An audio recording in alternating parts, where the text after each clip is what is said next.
Bonjour, Gemara de Megillah. Alors, traité de Megillah, chapitre 1, on est à la page 2b. Alors, on poursuit là où on s'était arrêté. Et en fait, on s'était arrêté à un endroit où on va démarrer l'analyse d'un passage de la Mishnah qu'on a cité au tout début. Alors, qu'est-ce qu'on disait dans la Mishnah? Kerakim, Amukafim, Choma, Mimut, Yoshua, Binun, Korin, Bahamisha, Asar, etc. Donc les habitants des villes qui étaient donc entourés des murailles du temps de Josué, du fils de Nun, le fils de Nun, eh bien on lira le Megillah, le 15 Adar, etc. Alors, la Gemara pose la question, Mina Hanemile, mais d'où est-ce qu'on sait ces choses-là? En gros, d'où on apprend qu'une ville qui est entourée de murailles, on devait lire la Megillah le 15 en fait. Donc, alors ici, il nous dit, bien que le verset mentionne le 14 et le 15 Adar comme date de célébration de Purim, c'est pas explicite dans la Megillah elle-même que le 15 concerne les villes fortifiées. D'accord? Donc c'est pas précisé a priori dans le texte, nous dit ici en commentaire Artscroll, que normalement on sait qu'il y a deux dates, que les deux dates sont distinctes, on sait que ça traite de deux cas différents, mais on n'a pas le détail des cas dans la Megillah. Donc la question de la Gemara finalement c'est comment est-ce qu'on en a déduit que les villes fortifiées étaient retardées. Alors la Gemara nous cite une source dans l'écriture, Amar Rava a dit De Amar Kera, parce qu'il y a un verset qui déclare la chose suivante, il y a écrit donc dans notre Megillah, Al Kanei Yehudim Aperazim, Ayoshevim Bahare Aperazot, etc. Alors ça c'est dans donc le chapitre 9 de Esther, verset 19, c'est toujours le même chapitre, d'ailleurs apparemment l'essentiel des lois qui concernent les dates sont là-bas, et dans ce chapitre 9. Et donc ce passage dit la chose suivante, je le traduis. Donc c'est pourquoi les Juifs des lieux non fortifiés qui résident dans les villes, sans murailles, font du 14 du mois de Hadar un jour de joie, etc. Donc qu'est-ce qu'ils nous disent ici? Il nous dit en fait, il y a l'énumération de deux dates, mais il y a une seule date qui a priori, de ce que dit ce verset finalement, il y a une seule date qui est citée pour le cas d'une ville sans muraille. En fait, dans ce passage, la ville qui n'a pas de muraille, c'est le 14. Donc tu déduis évidemment que quand on a donné une deuxième date, ça concernera des villes qui auront les murailles. A priori, c'est le raisonnement qu'ils vont faire. On va juste vérifier le commentaire avant de dire ce raisonnement qui va être juste à la suite, je pense.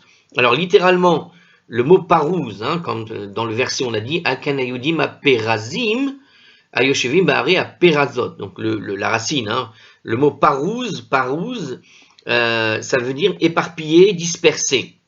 Donc il nous dit comme ça, comme la population des villes qui sont sans murailles tendent à vivre de manière dispersée, éparpillée, et que les quartiers donc sont éloignés les uns des autres, le verset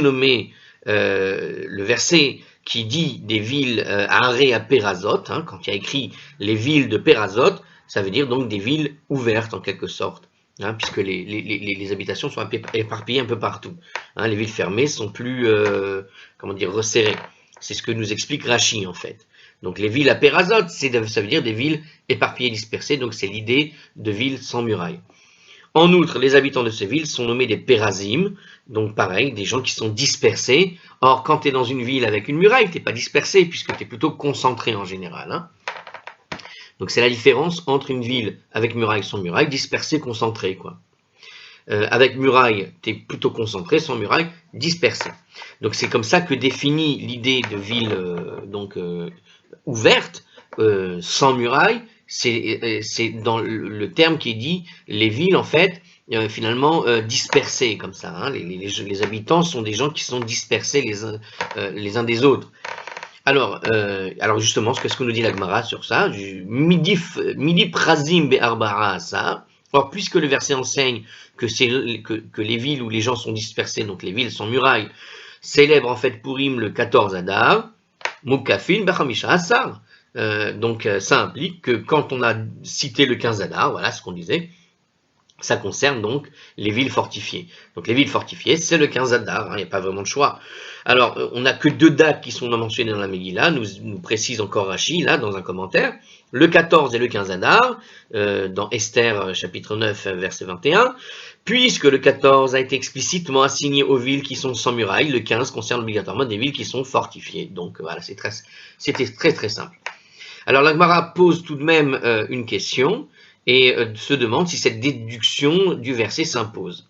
Ve'ema perazim be'arbara asar, mais on pourrait très bien dire que les habitants des villes perazim, donc ces villes sans murailles, célèbrent en fait Purim le 14, Mukafin klal lo, et les habitants des villes fortifiées n'ont pas à célébrer de Purim du tout. Alors, on aurait pu faire un autre raisonnement. Tu as dit, il y a les villes fortifiées et les villes pas fortifiées. Bon, très bien. Mais alors, on aurait pu dire les villes fortifiées, puisque c'est écrit textuellement qu'elles doivent célébrer. Non, les villes qui ne sont pas fortifiées, il y a écrit textuellement qu'elles doivent effectivement célébrer Purim le 14. On aurait pu déduire de ça qu'en réalité, c'est ce que disait la Gemara, hein, on peut déduire en réalité que peut-être des villes qui ne sont pas du tout, que des villes fortifiées, eux, n'ont pas à célébrer Purim du tout. Alors, il précise ici, en commentaire, dans cette hypothèse, en fait, d'accord, que nous propose la Gemara, quand la Megillah a mentionné la date du 15 Adar comme date de célébration de Purim, donc toujours au verset 21, là-bas, elle ne fait en fait allusion qu'à la ville de Shushan. C'est-à-dire on aurait très bien pu imaginer que c'était que la ville de Shushan qui faisait le 15 et non aux autres cités fortifiées, puisque le contexte c'était à Shushan. À Shushan, où les villes se sont effectivement reposées le 15 Adar, après avoir vaincu leurs ennemis, donc quand habite Shushan, et uniquement Suse, c'est là-bas que donc se ferait le 15 Adar, le Purim. Purim est fêté le 15 Adar, là-bas. Par exemple, par contre, des habitants des autres cités fortifiées qui sont dispersés, sont dispensés d'observer Purim, quelle que soit la date, nous dirait Rashi ici, nous explique Rashi. C'est-à-dire que dans l'hypothèse que tu comprennes le texte de cette façon-là, tu en déduirais que le 15 Adar ne concerne que la seule ville de Suse et autres villes fortifiées, tu ne ferais pas Purim du tout. Je vois pas d'ailleurs ici en fait pourquoi il raisonnerait comme ça. Ah oui, parce que dans le texte on a parlé de villes qui ne sont pas fortifiées explicitement, des villes dispersées, enfin des gens dont les habitants sont bien dispersés les uns par rapport aux autres. Donc voilà, c'est effectivement ce que nous dit Rashi, il a raison. Alors, le Pnei Yehoshua justifie cette hypothèse de la Gemara. Alors il explique un peu mieux encore cette hypothèse. Le dénouement miraculeux, finalement, a surtout profité aux habitants des villes ouvertes, qui n'avaient pas de protection contre leurs ennemis, alors que les habitants dans les cités fortifiées ne couraient pas un aussi grand danger que celles qui étaient dans les villes pas fortifiées.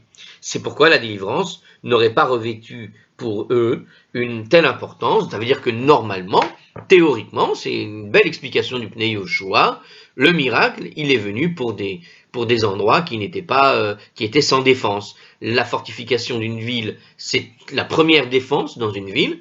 Et donc, s'il y avait eu un problème, une tentative de guerre ou je ne sais quoi, ils avaient le moyen juste simplement de fermer la porte jusqu'à ce que arrive effectivement l'annonce d'arrêter la guerre tout de suite avant qu'elle démarre. Donc, finalement, ils étaient moins inquiets dans les villes fortifiées que dans les villes sans défense. Et finalement, le dénouement miraculeux concerne plutôt les villes sans défense que des villes qui ont une défense de base. Voilà, donc effectivement, une ville fortifiée, dans ce raisonnement, évidemment, on pourrait dire qu'elle n'a pas d'obligation de faire Purim. Alors, il nous précise ensuite dans la Gemara, alors juste dans ArtScroll lui-même, en fait, en commentaire, puisque le verset donc pouvait être compris ainsi, on ne peut donc pas prouver ici que les cités fortifiées célèbrent Purim le 15 Adar. Donc il pose cette question qui a été posée. Donc effectivement, je rappelle la question de la Gemara. Est-ce que par hasard, l'idée qu'il est écrit que les villes qui ne sont pas fortifiées veut dire qu'ils doivent le faire le 14 et c'est écrit textuellement dans le texte, ça pourrait signifier qu'effectivement le 15 Adar ne concerne que la ville de Suse et pas d'autres villes. Dans les autres villes, on ne ferait pas Purim. Alors, Velav Israël Ninhu. Donc là, évidemment, la Gemara rejette l'éventualité. Et les habitants des cités fortifiées, nous dit la Gemara, ne sont-ils pas des juifs? Comment quand on est dans une ville avec une défense ou je ne sais quoi, ils sont pas juifs, comment pourrait-il être dispensé de célébrer Purim? Nous dit ici en quelque sorte, avec d'autres mots, le Hard Scroll, ce que voulait dire la Gemara, c'est ça. C'est-à-dire que, pourtant, si tous les Juifs demain habitent dans la ville fortifiée, on oublie l'histoire de Purim? Verod, et de plus. Mehodou verad Kush, Ketiv, il est écrit dans la Megillah, de Hodou jusqu'à Kush. Alors en fait, dans la Megillah, ce passage fait référence en fait au royaume de Assuérus. Alors il nous rapporte ici le verset en entier, on va le lire. Donc c'est le verset 20 et 21, donc avec les deux justement. Qu'est-ce qui est écrit? Vayirtov Mordechai et Advarim haele vaishlar sefarim el kol hayodim asher bechol medinot damelech Achashverosh eklerovim varechokim lekayem alim liot osim et yom 14 lechodesh Adar et yom 15 bo bechol shana veshana. En français, il nous dit donc comme ça, et Mordechai consigna par écrit ces événements et envoya des lettres à tous les Juifs de toutes les provinces du roi d'Achashverosh, les proches et les éloignés, les chargeant d'observer le 14 Adar et le 15 de celui-ci chaque année. Donc il les a envoyés partout, d'accord? Donc quand il a envoyé à tous les Juifs, il les a bien envoyés dans tous les pays qui étaient concernés par le royaume de Achashverosh. Ces versets nous apprennent en fait, nous dit ici ce commentaire, que la fête du Purim a été décrétée dans toutes les provinces du roi Achashverosh, puisque le royaume d'Achashverosh s'étendait de Hodou jusqu'à Kush, comme le premier verset de la Megillah nous l'avait appris. Il est donc évident que les cités fortifiées étaient en fait aussi incluses, puisque Mordechai a envoyé un décret à tous les Juifs de toutes les provinces, dans toutes les villes qui étaient sous la juridiction de Assuérus. On devine bien que même les villes fortifiées, finalement, étaient concernées par le décret de Mordechai de célébrer la fête de Purim. La question, donc, c'était de sa date. Et on comprend ici que, effectivement, sa date, c'était forcément le 15, puisque ceux qui sont dans les villes libérées sans fortification, c'était le 14. Donc, tu devines par toi-même que c'est le 15, la deuxième date qui est citée, qui concernera les villes fortifiées. Alors en fait, voilà, c'est ça. Alors on continue. La Gemara pose une nouvelle question à propos de la déduction qui est rapportée plus haut.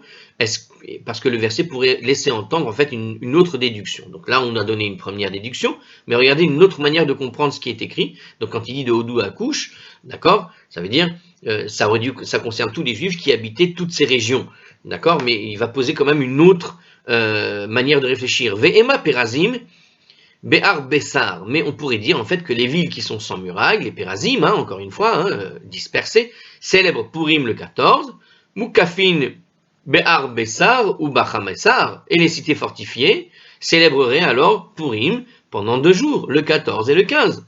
Après tout, puisqu'il a envoyé une lettre qui va aller dans toutes les provinces pour que les gens célèbrent la fête de Purim, absolument partout dans toutes les villes du royaume. Pourquoi uniquement les villes qui étaient Pérazim, qui étaient dispersées, dont les habitants sont dispersés, les villes sans murailles, seraient elles seules concernées finalement au 14. On pourrait imaginer très bien que pour les Juifs du monde entier, puisque c'était une sorte de papier qui était envoyé partout dans le monde entier de l'époque où les Juifs se trouvaient, eh bien, ville fortifiée ou pas, c'est le 14, mais en plus, puisqu'on a rajouté la date du 15, on peut considérer que peut-être ceux qui sont dans la ville fortifiée célébreront alors Purim 2 jours, jusqu'au 15, et non pas juste le 15. Alors il nous dit comme ça, donc on pourrait dire, donc c'est ce que dit la Gemara, Ve'ema Perazim Be'ar Bessar, mais on pourrait dire que les villes sans murailles célèbrent Purim le 14, Moukafin Be'ar Bessar ou Bachamessar, et donc les cités fortifiées célèbrent Purim 2 jours 14 et 15, Liot, comme il est écrit, Kedirtiv, Liot Rosim et Yom 14 lechodesh Adar, Ve'et Yom 15 bo Bechol Shana, puisqu'il est écrit, ainsi donc, qu'ils observent le 14e jour du mois de Hadar et le 15e jour de ce même mois chaque année. Donc, ça c'est donc le verset 21, toujours le même qu'on cite.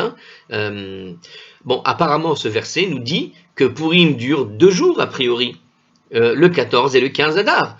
Puisque ce verset ne peut s'appliquer aux villes sans murailles, puisqu'on a vu que les villes sans murailles devaient absolument fêter Purim exclusivement le 14, alors elle s'applique forcément aux cités fortifiées. Donc dans ce verset, qui semble dire que Purim dure 2 jours, on comprend que les villes sans murailles sont le 14, puisque dans un autre verset, on a cité que c'était que le 14, mais dans ce verset-là, il semble clair qu'on parle ici des cas des villes fortifiées qui seront alors le 14 et le 15. La Gemara montre qu'on ne peut pas déduire ça, c'est une mauvaise déduction. Comment elle va le montrer? Ihava katav. S'il avait été écrit comme ça, Et yom arba'a asar vachamisha asar.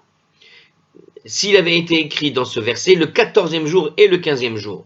D'accord? Si je répète le verset en changeant comme ça. Il y a écrit donc, afin qu'ils observent le 14e jour et le 15e jour du mois. D'accord? Mais qu'est-ce qu'il est écrit? Alors, il est écrit quoi? À la place. Donc, si on avait été écrit comme ça, effectivement, la conjonction et yom arba'a asar vechamisha asar, en fait, le et ici, c'est celui-là qui est important. Cette conjonction et, en fait, on aurait dû comprendre, comme tu l'as dit, kid ka'amrat, comme tu as dit. C'est-à-dire que s'il y avait été écrit le et, or il n'y a pas écrit le et, comment dire? Il y a écrit deux fois et en fait, c'est ça le problème. C'est-à-dire qu'il y a écrit dans le texte original, je vais vous le refaire. Liot osim et yom arba'a asar la chodesh adar, ve et yom chamisha asar bechol shana. S'il avait été écrit une seule fois le et yom arba'a asar ve yom chamisha asar. D'accord? Donc on aurait vu ici qu'il considérait 2 jours. Le et en fait introduit un nouveau sujet à chaque fois, en quelque sorte. C'est-à-dire que si tu mets le et qui introduit un COD, en fait, le complément d'objet direct, concrètement. Il t'aurait dit quand est-ce qu'on doit faire le et te dit quand, en quelque sorte, te donne la réponse à la question posée par le verbe, en quelque sorte. D'accord? À la question que le sujet t'amène par le verbe. Et à ce moment-là, c'est bien le jour du 14 et du 15. Mais il y a écrit, le sujet, il est décomposé. C'est-à-dire que ça doit être pour vous le 14 du mois de Hadar, et ça doit être pour vous, c'est comme si tu répétais 2 fois le verbe. C'est pas que le verbe est répété 2 fois, mais comme on a répété la particule et dans l'hébreu, c'est comme si tu répétais le verbe 2 fois en quelque sorte. Donc ça doit être pour vous le 14 et ça doit être pour vous le 15, ce qui donne une distinction claire entre 2 jours distincts. Alors que si tu avais dit ça doit être pour vous le 14 et le 15, ça donne une idée qu'il s'agit bien de 2 jours collés. Or là on a quoi? On a 2 jours mais pour 2 sujets en quelque sorte différents. Le et réintroduit le sujet dans un nouveau contexte. Et du coup, ça t'amène 2 contextes différents. Le contexte de ceux qui sont le 14, le contexte de ceux qui sont le 15. Donc, il t'explique de manière grammaticale un peu la chose ici. Donc, il te dit comme ça dans la Gemara, si on avait écrit effectivement le et avec le 14 et le 15, c'est comme tu as dit, c'est-à-dire effectivement, on aurait dû faire 2 jours pour les villes fortifiées. Sauf que, qu'est-ce qui est écrit? Justement, Hachata dirtiv, et yom arba'a asar ve et yom chamisha asar. Alors justement, il est écrit, mais seulement voilà, maintenant qu'il a été écrit 2 contextes différents pour chaque et, on doit considérer un contexte, et le 14 jour, et de nouveau contexte le 15e jour, puisqu'il y a 2 fois le et, d'accord? Avec le mot et devant le 14e jour et un autre mot et devant le 15e, donc ata et ou pasik. Le mot et vient et s'interpose en fait entre les 2 dates. Puisqu'elle s'interpose entre les 2 dates, nous explique la Gemara avec Artscroll mélangé, ça vient nous enseigner qu'elles ne sont pas célébrées ensemble. On a 2 contextes différents, donc 2 fêtes différentes, et non pas une seule fête, qui se trouverait être 2 jours de suite. Donc, mais en fait, celle-ci, les villes donc seront le 14 et 7 autres genres de villes, donc là pour le coup les villes fortifiées, seront le 15, puisqu'on sait que les villes puisqu'on avait déjà dit ailleurs que les villes sans murailles c'était le 14. Alors a priori, je pense que c'est clair comme ça. Alors la Gemara pose encore une question à propos de la déduction qu'on vient de faire plus haut. Ve'ema perazim be'ar besar, mais on aurait très bien pu dire, alors une autre proposition, alors du coup, on garde ton idée de et avec les 2 contextes différents, mais regarde, on aurait très bien pu dire, mais on aurait pu dire les villes sans murailles célèbrent le Purim, donc le 14, Moukafin, et les habitants des villes fortifiées peuvent choisir en fait la date de Purim. C'est-à-dire on aurait pu dire, C'est-à-dire, puisque tu me dis que ce sont deux contextes différents qui te donnent une séparation entre la célébration le 14 ou la célébration le 15. On aurait pu dire qu'en fait, on donne le choix aux habitants des villes, regardez l'idée, on donne le choix aux habitants des villes fortifiées, bah finalement, Ibarou, Behar Bessar, Ibarou, Bachamessar. S'ils le désirent, ils feront le 14, et puis s'ils le désirent, ils le feront le 15. Donc quelque part, la Gemara te propose une autre manière de le lire. Tu dis, d'accord, tu as raison, c'est deux contextes différents, sont deux célébrations possibles, mais ça te donne en fait un choix de possibilités, et non pas une exclusivité pour le 15. Tu aurais très bien pu imaginer qu'effectivement, tu peux comprendre du texte que pour les villes fortifiées, elles ont ce choix de choisir la date qu'elles veulent, en quelque sorte, ou le 14 ou le 15 selon les préférences de certaines villes par rapport à l'autre. Alors il nous dit ici, en ce qui concerne les villes qui sont sans murailles, en commentaire, le verset donc 19 de ce chapitre 9 de Esther a désigné un jour précis, le 14. Donc ça, voilà, c'est Rachi qui nous le rappelle ici. C'est-à-dire que effectivement, le verset donnait un peu plus tôt une date claire et définitive pour les villes sans murailles. Par contre, aucune date n'est précisée, n'a été attribuée aux cités fortifiées, on l'a déjà vu, mais c'est Rachi qui le répète. C'est pourquoi la Gemara propose en fait de dire que les habitants des cités fortifiées peuvent finalement indifféremment fêter aussi bien le 14 que le 15, puisqu'on a ces deux contextes distincts. Alors, je fais une micro-pause d'enregistrement. C'est fait. Alors, la Gemara rejette la possibilité. Amar Kera Bismanehem. Alors, on revient sur, si vous avez suivi la première vidéo de la page précédente, on revient évidemment sur la raison principale qui nous avait donné déjà cette conclusion, évidemment, que les cités fortifiées font le 15, parce qu'il y a écrit quoi, justement? Bismanehem. Donc, qu'est-ce qu'il y a écrit dans le verset? Vous vous rappelez de ce sujet, de Bismanehem, Zeman, Zmanam, Zmanehem. Ah, donc, il nous disait comme ça. Le verset a dit, en fait, en leur temps. Donc, c'est au chapitre toujours 9, le même, au verset 31. Puisqu'il y a écrit, vous devez les fêter en leur temps, ça suppose en fait, Zemano Shelze, Velo Zemano Shelze. Le temps de celui-ci n'est pas le même temps que celui-là. Ça veut dire que ce sont deux temps qui sont obligatoirement différent, peu importe dans quel ordre tu vas le faire, mais en gros, celui qui fera la cité fortifiée ne fera pas en même temps que celui qui le fera dans la ville sans muraille, et réciproquement. Donc ils ne peuvent pas célébrer en fait Purim en même temps, ils doivent le faire dans des jours qui sont différents, mais on l'a déjà vu tout ça un petit peu précédemment. Alors, par conséquent, le temps imparti aux cités fortifiées ne peut inclure le 14 Adar, puisque c'est ce jour-là que les villes sans murailles célèbrent Purim, donc il nous reste que le 15 Adar pour les villes fortifiées, et puis voilà. Alors la Gemara suggère tout de même encore une dernière possibilité, écoutez bien ça. Alors, Ve'ema bitlesar, mais on aurait très bien pu le dire le 13 Adar, pourquoi pas? Alors pourquoi?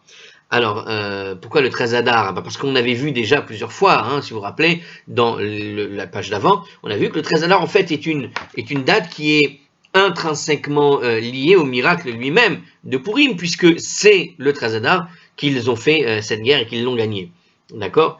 Alors une seconde, je vais quand même lire ce qu'il dit. Alors, mais on pourrait dire que dans les cités fortifiées Purim est célébré le 13 Adar, nous dit la Gemara. Sur quoi se base-t-on pour affirmer, donc, c'est une manière de poser la question, que Purim est célébré finalement le 15 et non le 13 pour les villes fortifiées, puisque le 13 Adar est aussi cité. Selon cette hypothèse, quand la Megillah mentionne le 15 Adar comme jour de Purim pour le célébrer, elle ne fait allusion finalement qu'à Shushan et non pas aux autres cités fortifiées. Donc on revient sur la possibilité que 15 Adar ne concerne finalement que la ville de Suse et exclusivement la ville de Suse. Et finalement, puisqu'il y a une évocation du 13 Adar ailleurs, eh bien on peut l'appliquer finalement aux villes fortifiées de manière générale, sauf Suse. Le Ritva explique cependant que cette possibilité que Purim soit célébré le 13, d'accord, ainsi que les autres éventualités proposées plus haut, n'ont jamais été tenues pour des véritables options.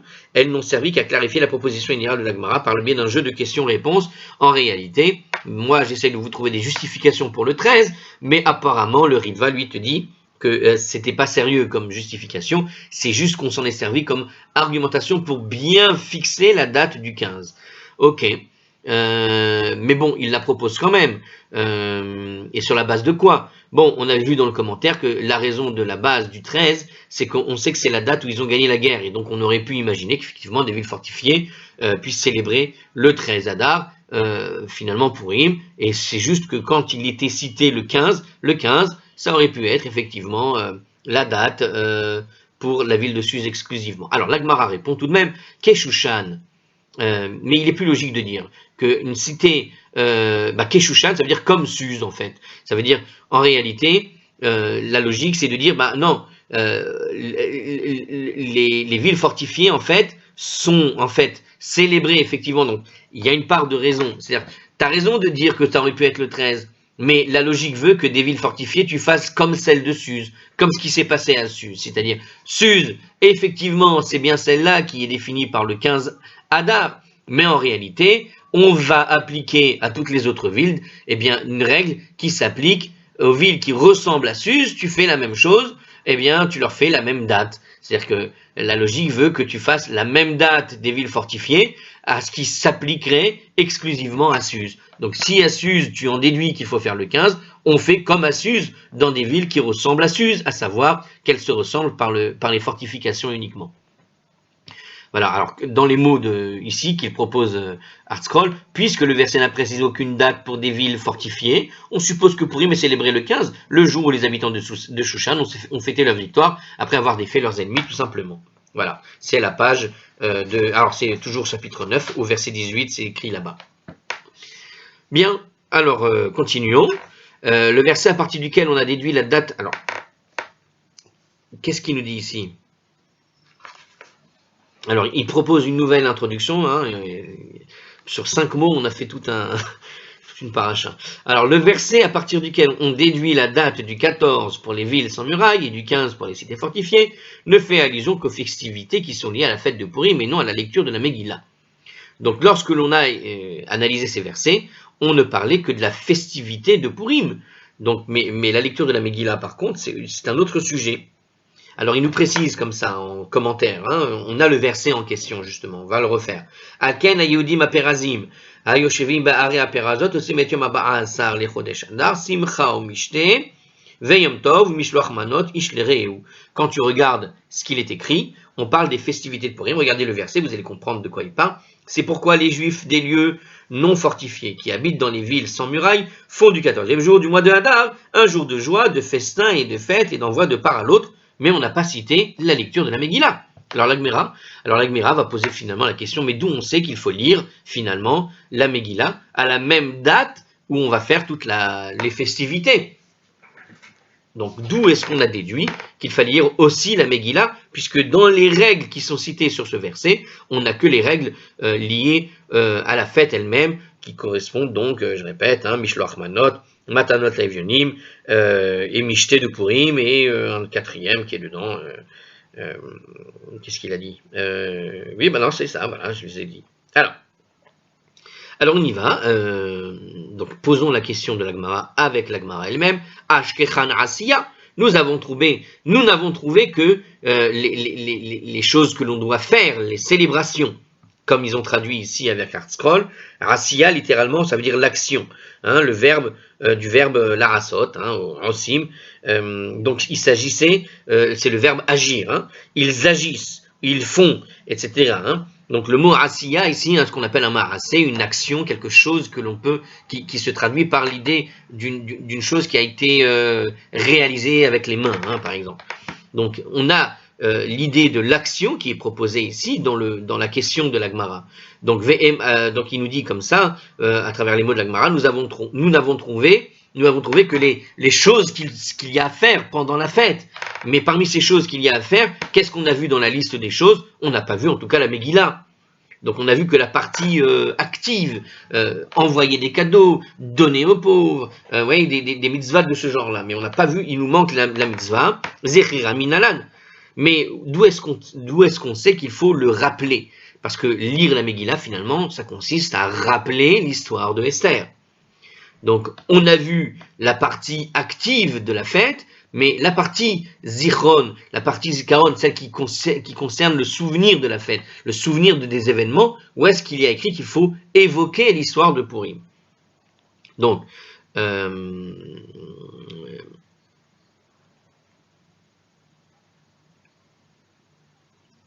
oui, c'est ça. Alors, mais d'où est-ce qu'on sait qu'il y a l'évocation du miracle de Purim? La lecture de la Megillah donc, a également lieu aux mêmes dates que 14 et 15. Donc. Alors, la Gemara répond, Vayamim ele nizkarim venaasim. Il y a écrit quoi, justement? Amar Kera. Et le verset a écrit, et ces jours-là seront évoqués et célébrés. Ça veut dire qu'il y a bien un verset qui te colle les deux mots. Alors, c'est vrai que ça ne concerne que tout ce qu'il y a à faire, mais il y a un verset qui te dit de te souvenir et de célébrer, de te souvenir et de faire. Donc l'idée de souvenir, c'est la Megillah, et l'idée de faire, ce sont les mitzvot qui sont donnés dans le verset qu'on a donné précédemment. Donc c'est le chapitre toujours 29, au verset 28 cette fois-ci. Donc dans ce verset, il y a écrit bien, ces jours-là seront évoqués et célébrés, puisqu'on a mis ensemble le terme d'évoquer et de célébrer, donc le terme nizkarim venaasim. Eh bien, qu'est-ce que nous dit la Gemara? Itkash zechira al-asiya. On a simplement comparé l'évocation avec la célébration. Ça nous apprend qu'en fait, l'évocation a lieu le même jour que la célébration. C'est ce qui fait qu'on va lire la Megillah. Et puisque la célébration a été établie exclusivement le 14 et le 15, c'est que la lecture se fait 14 et 15. Alors, il est dit dans la Mishnah que les villes qui étaient... on reprend un peu encore notre Mishnah. Et il est dit dans la Mishnah que les villes qui étaient entourées de murailles au temps de Josué doivent lire la Megillah le 15. Alors la Gemara va citer maintenant un avis qui n'est pas d'accord. On va voir dans une Mishnah quelque chose qui dit autre chose. Alors, il nous dit comme ça. Matnitin delo kihai tana. Notre Mishnah n'est pas en accord avec l'opinion de ce Tana.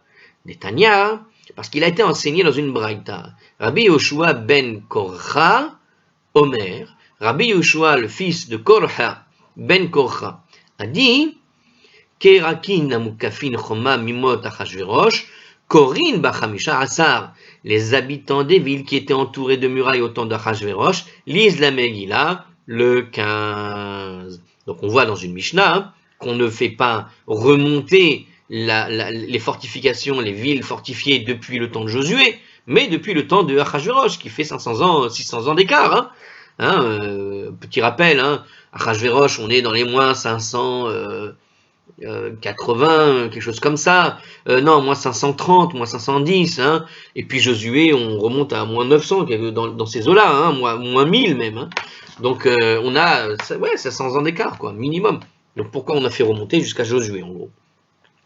Alors la Gemara pose la question, Maï Tarama de Rabbi Yoshua ben Korcha. Ah, mais quelle est la raison ici de Rabbi Yoshua ben Korcha? Pourquoi est-ce qu'il détermine le statut d'une ville par la présence d'une muraille depuis Achashverosh? Quelle est la raison de Yoshua ben Korcha pour statuer qu'une ville fortifiée doit l'être depuis le temps de l'époque d'Achashverosh? La Gemara répond Ki Shushan, les cités fortifiées en fait doivent être comme Shushan.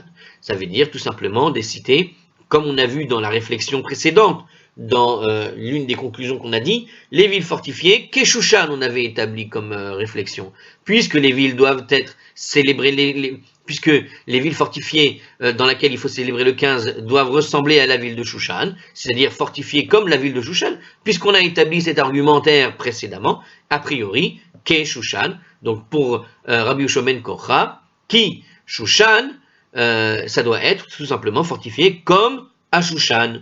Ma Shushan mukefet Roma mimot Achashverosh. Et de même que Shushan en fait était entouré d'une muraille au temps de Achashverosh, Vekorin bachamisha ça. Et les habitants lisent la Megillah le 15 là-bas à Shushan et qu'on a dit Avkon meshe mukefet Roma mimot Achashverosh. Alors de même, les habitants de toutes sortes de villes qui sont entourées de murailles depuis le temps d'Achashverosh, Korin bachamisha ça, lisent la Megillah le 15 Adar. Voilà, ça paraît logique. Alors, la Gemara revient au Tana de notre Mishnah. Vetana didan maï ta'ama. Et notre Tana, pourquoi, quelle est sa raison à lui? Puisque dans notre Tana, on a fait remonter les villes fortifiées par l'existence d'une muraille, d'accord, on l'a justifié par l'existence d'une muraille depuis le temps de Josué. Donc, pourquoi est-ce que le Tana, lui, fait remonter, établit qu'une ville fortifiée est une ville fortifiée, à condition qu'elle ait une muraille depuis les temps de Josué, ou à l'époque de Josué, quand il y avait des murailles. Alors, on a déjà dit tout ça en vérité dans les commentaires. Mais on continue avec les termes de l'Agmara. L'Agmara répond, Yalif, Perazi, Perazi. Il déduit cela grâce à la Xerashava qui relie les villes sans muraille avec les villes sans muraille. Alors une Xerashava, petit rappel, est-ce qu'il va le dire ici? Ah bon, il le redit, alors je vais vous le rappeler ici. Alors je vais vous lire le commentaire qui vous explique ce que c'est qu'une Xerashava. Alors la Xerashava, c'est une des 13 méthodes qui sont fondamentales grâce auxquelles on peut déduire les lois de la Torah. D'accord? C'est des règles de déduction.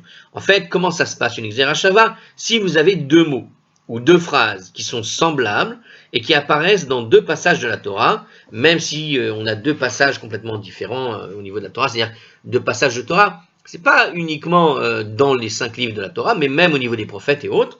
Donc quand on a deux passages qui se ressemblent comme deux gouttes d'eau, la Xerashava nous apprend que ces deux passages en fait sont considérés comme liés à l'autre. On fait une liaison de sens et d'interprétation entre les deux passages, puisque les mêmes mots sont utilisés, c'est qu'il y a en fait un lien entre les deux textes. Et les lois relatives, donc, comme il existe un lien sur les mots, il y a un lien aussi au niveau des lois. Les lois qui sont relatives à l'un de ces passages s'appliqueront à l'autre, tout simplement. Toutefois, seuls les mots qui nous sont connus par transmission orale depuis le Sinaï, comme étant destinés à cet effet, peuvent servir évidemment dans une Xerashava. C'est évidemment une Xerashava. Tu ne peux pas évidemment faire des Xerashava avec éventuellement des mots d'un livre récent qu'un type il a écrit et tu fais une Xerashava. Non, on ne parle évidemment que de mots qui sont transmis depuis l'époque du mont Sinaï. D'accord ? Ou par les prophètes, effectivement. Alors, le Ritva soutient que dans le cas de notre Gemara, il ne s'agit pas d'une véritable Xerashava en réalité. C'est-à-dire que dans notre cas, puisqu'on est quand même de l'époque d'Assuérus, on est quand même bien loin de Josué, par exemple. Donc, une telle Xerashava ne lit pas. Alors, lui, le Ritva, il te dit qu'en réalité, on va faire une Xerashava, mais c'est pas vraiment une Xerashava, c'est plus une explication de mots. C'est-à-dire, on va expliquer le sens des mots, tout simplement. Donc, c'est pas une vraie Xerashava, nous dit le Ritva, pour ceux qui connaissent Xerashava. Une telle Xerashava ne lit que deux passages du Pentateuque et non comme dans notre cas de notre Gemara, un passage du Pentateuque et un passage des prophètes, ou bien des hagiographes. Donc ici, voilà, il y avait un problème. On est dans le livre des Ketuvim, la Bible de juive comporte 3 livres, Torah, Nevi'im, Ketuvim. En général, tu ne fais pas vraiment une Xerashava de Ketuvim vers Nevi'im ou dans le Pentateuque. La Xerashava, c'est en général d'abord du Pentateuque avec le Pentateuque, et puis des fois avec les prophètes aussi. Mais prendre un texte de Ketuvim et faire des Xerashava dessus avec un texte du Pentateuque, par exemple, on est déjà un petit peu trop loin dans la période qui passe du Pentateuque jusqu'au Ketuvim, jusqu'aux écrits. Donc, ce que veut nous dire ici le Ritva, parce que c'est pas une chose à faire tout le temps, il doit y avoir plein de contradictions sinon qui existent avec l'utilisation d'un terme ici et le retrouver là-bas, on pourrait créer d'autres lois. Donc, c'est pas une chose à faire en réalité, apparemment, c'est comme ça que présente la chose, j'ai l'impression, le Ritva. En tout cas, il est gêné par cette Xerashava et il te dit que c'était pas une vraie Xerashava. Et en réalité, ce que veut faire la Gemara finalement, c'est quoi l'intention de la Gemara? C'est de nous montrer tout simplement le sens du mot pérazi, d'accord? Et que le sens du mot pérazi a été utilisé exactement de la même manière, aussi bien dans la Megillah que ailleurs, quand on l'a utilisé dans d'autres textes. Donc on ne fait pas une vraie Xerashava, mais plutôt une simple explication de mots, et on retrouve ce mot ailleurs, et on fait une simple explication de mots, en ressortant le contexte dans lequel est utilisé le mot pérazi dans le contexte de Josué, et on va voir que ce contexte peut être à rapprocher tout simplement au contexte de la Megillah, et ayant expliqué ces mots, du coup, tu comprends que on doit l'utiliser de la même manière, tout simplement. D'accord? On fait simplement une simple comparaison des sens des mots. Du commentaire de Rashi, il semble cependant ressorti qu'il s'agit en fait d'une véritable Xerashava. Donc on voit que le Ritva est gêné par la Xerashava et il trouve une justification pour dire que ce n'est pas une vraie Xerashava parce qu'il semble qu'on fait plutôt voilà, tout simplement on redéfinit ce que veut dire le mot pérazi. Mais quand tu lis le Rashi, pour celui qui ont lu le Rashi, comme on l'a vu tout à l'heure, non, comme on le voit souvent, pour Rashi, non, c'est une vraie Xerashava, il a véritablement relié la halakha entre les deux mots, suivant la règle de la Xerashava qu'on a établie tout à l'heure. Alors, on y va, on revient donc sur notre texte. Alors, qu'est-ce qu'on disait? Alors justement, Où est-ce que j'ai noté? Alors, la Gemara donc répondait à la question. Donc, et notre Tana, donc, il voulait savoir quelle est la raison pour laquelle on fait remonter la muraille à la période de Josué et non pas à la période de Assuérus. Après tout, Purim s'est pas déroulé depuis l'époque de Josué.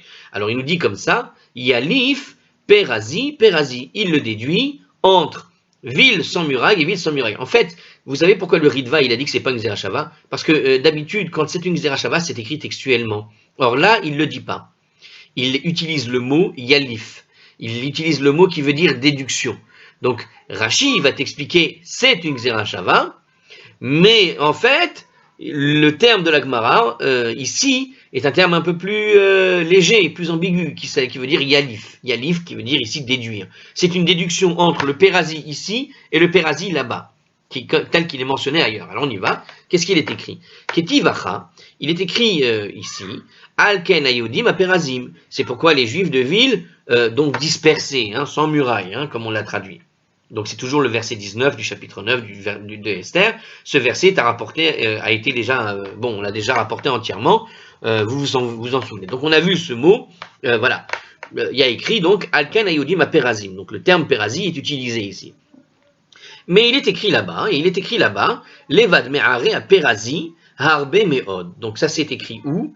Dans le Deutéronome, au chapitre 3, verset 5, donc c'est dans la Torah elle-même, d'accord? Et il est écrit, et ailleurs il est écrit, en plus d'un grand nombre de villes qui étaient sans murailles.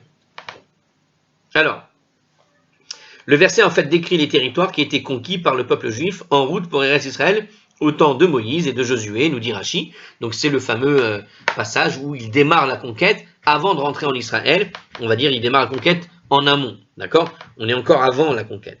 Mais ils avaient déjà conquis quelques villes ici et là, avec le fameux passage des deux tribus, de la tribu ennemie, qui voulaient rester du côté de la région de Moab, etc. Alors, bien que ce verset parle des territoires conquis, il nous explique encore ici, alors ça c'est le Meiri, il faut aller se référencer au Tour et Even. Alors bien que ce verset parle du territoire conquis, alors que le peuple était encore sous la direction de Moïse, ok, l'élément déterminant est l'existence en fait de murailles au temps de Josué. Car c'est sous sa conduite que l'essentiel de la conquête d'Israël va avoir lieu. Donc c'est Josué qui va effectivement conquérir. D'ailleurs, vous vous rappelez l'épisode de Josué avec la conquête de Jéricho. Vous savez, quand il tourne autour de la ville en sonnant le chauffard, et grâce à ce son du chauffard, il va y avoir un miracle. Et quel était le miracle précisément? C'est que la muraille de la ville de Jéricho, s'est fendue, elle s'est effondrée. On voit que depuis le temps de Josué, on avait la présence de murailles. Donc, il nous dit ici que la présence de murailles, elle est attestée dans la Torah depuis l'époque de Josué, en quelque sorte. Donc, Mal et Alan explique comme ça, donc la Gemara. Si on revient sur la Gemara, donc il nous dit la Gemara, il est écrit ici qu'il y avait des Juifs dans des villes sans murailles, et puis là-bas, il est écrit qu'il y avait des villes avec des murailles, un grand nombre de villes. Et ils ont conquis un grand nombre de villes sans murailles.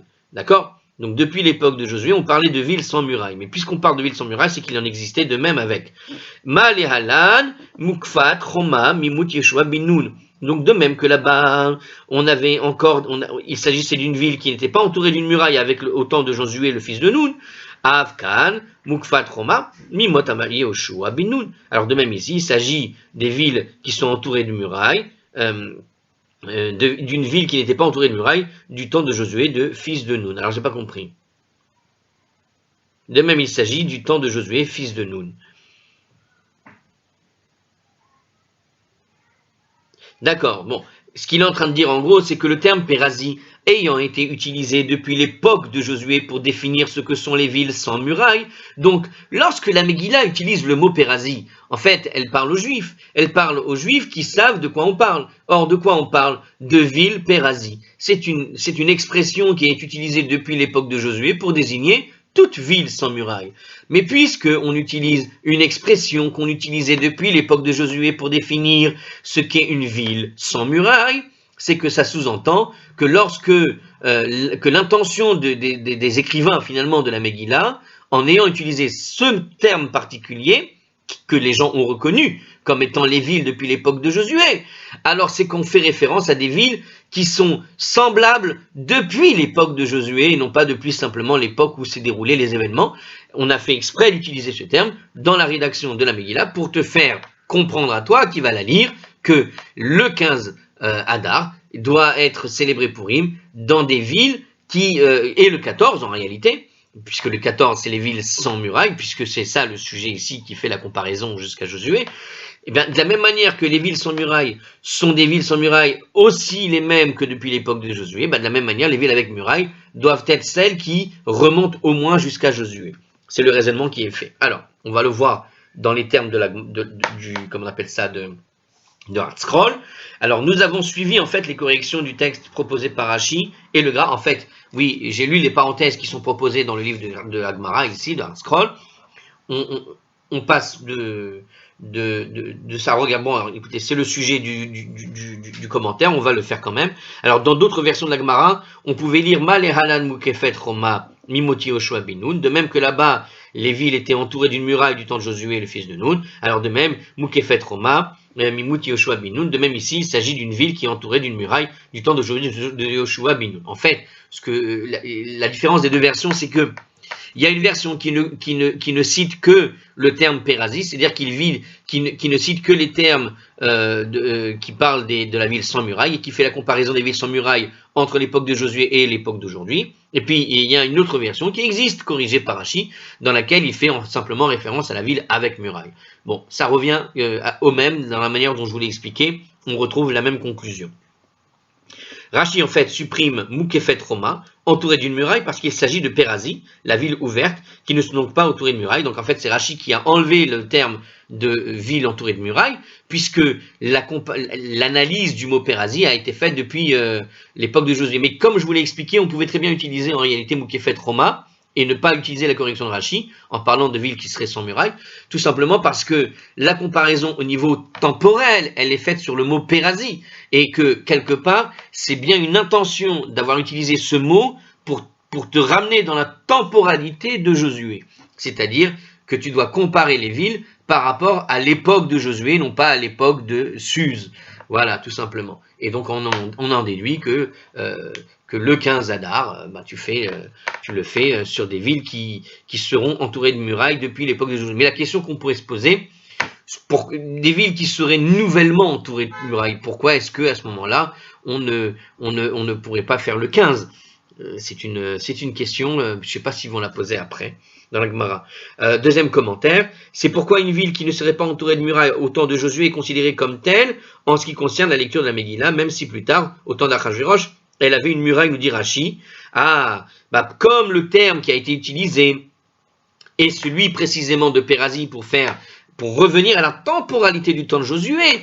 Donc ça veut dire, si au temps de Josué, cette ville n'était pas avec une muraille, et qu'aujourd'hui elle a une muraille, eh bien ça implique, nous dit Rashi en quelque sorte, qu'aujourd'hui, même si tu as rajouté une muraille dans cette ville qui au temps de Josué n'avait pas de muraille, puisque le mot Pérasie te remonte au temps de Josué, c'est que si entre-temps tu lui as fait une muraille, donc il n'y a pas à en tenir compte. Non, on vérifie uniquement si cette ville avait une muraille depuis l'époque de Josué ou pas.